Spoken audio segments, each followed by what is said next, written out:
Okay mga ka-X1, i-unbox na natin itong bagong dating na speaker natin. So may gunting na tayo. So ikakat na natin itong pinaglagyan niya ng wrapper.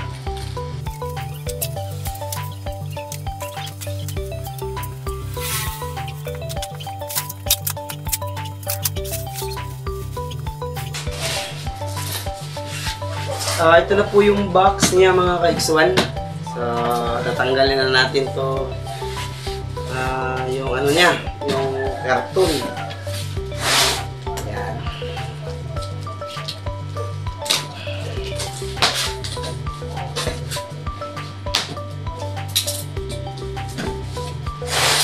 So, dito magkakaalaman na talaga kung Broadway ba talaga to.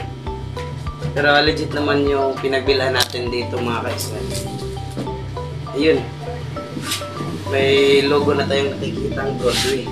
So, tatanggalin natin ito mga guys.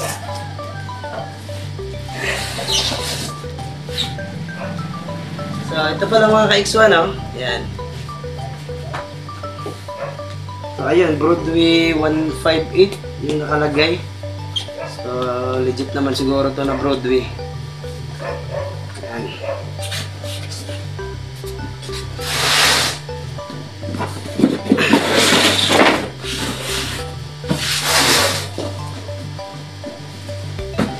So, dalawa ito mga ka-X1. So, ito po siya mga ka-X1. Yan. May kabigatan rin.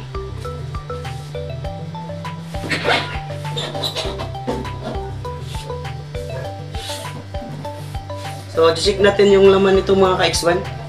Kung wala bang nayupi o napunit. So, paano pa ito i-check? Hindi makita.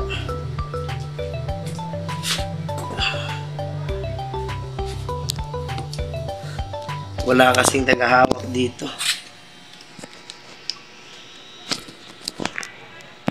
So, ito po siya mga ka-X1. Yan.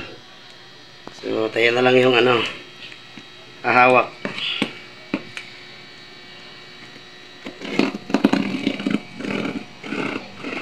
Yan.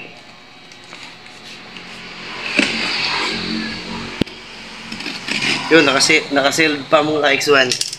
So, ito na po siya. Ayan. Ang daming karton. May karton na ulit. Ayun. Wow.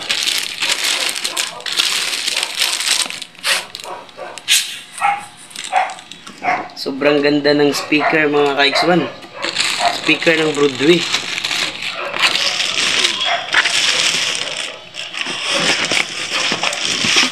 Ayun. Wow. Okay yung pagkabalot nila. So, ito na po mga ka-X1, oh. Tingnan nyo. Ayan. Naka-double magnet pa siya. Double magnet. Para lang siyang jackhammer na 157. Yun. Ang ganda niya tingnan. Amoy guma. Bagong-bago talaga. Yan. Ito po yung niya sa speaker terminal. Tapos yung sa ilalim, yung pigtail, spider wire. So, okay mga ka-X1. Para lang talaga siyang jackhammer 157. Pero yung pinagkaiba nila is yung yung paper cone niya. Yan. Lagay muna natin dito. Yan. So, ang pinagkakaiba lang nito sa jackhammer mga ka-X1 is yung niya. Yung dito. Yung paper cone. Ay, may kabigatan rin. So, halatang mas makapal to kaysa sa jackhammer. Yan. May jackhammer din akong 157 na dalawa. Isasama ko rin yun doon sa mid-range ito. Isasama ko itong Broadway. Then, ititest din natin mga ka-X1 yung quality ng vocal nila ano yung pinagkakaiba sa Broadway at saka sa jackhammer. Kasi bagong user lang ako nito ng Broadway. So sinubukan ko lang. Sa price naman, di hamak na mas mahal yung jackhammer. Pero sa quality na nakikita ko po ay parang ano lang, same lang ng quality. Yung ano niya, naka-diecast na rin. Yung frame. Tsaka ang ganda ng speaker. So ang nagustuhan ko talaga ang kanyang ano, yung Peppercon. Makapal siya. Yan. Pero hindi ito treated kasi pang mid-bass. Pero pwede na rin ito gawing ano, pang sub, pang mid-bass. So voice coil nga pala nito is ano, 75 mm. Parang 3 inches. Jackhammer lang kasi 75 mm lang yun. So 2.5 lang yung ano niya, voice coil. So sa damper naman dito sa kanyang ano, loob, makapal rin. Ito po talaga yung nagustuhan ko dito. Mas makapal siya kaysa sa jackhammer. So titis natin mamaya yung sa jackhammer. Okay, i-compare natin to sa tunog at saka sa performance nila. Basta ang gagawin ko lang dito sa Broadway na to is pang mid-range lang talaga. Yan. Ito po yung ano niya. Parang baliktad yung nakasulat.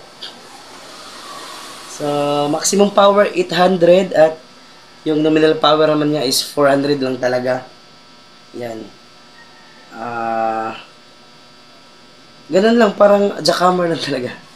Pero sa presyo, mas mura to ng konti kaysa jackhammer na nabili ko noon.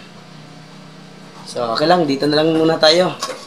So, titis ko mamaya yung ano, titis ko mamaya kung sino yung mas malakas yung vocal. Okay? Stay back.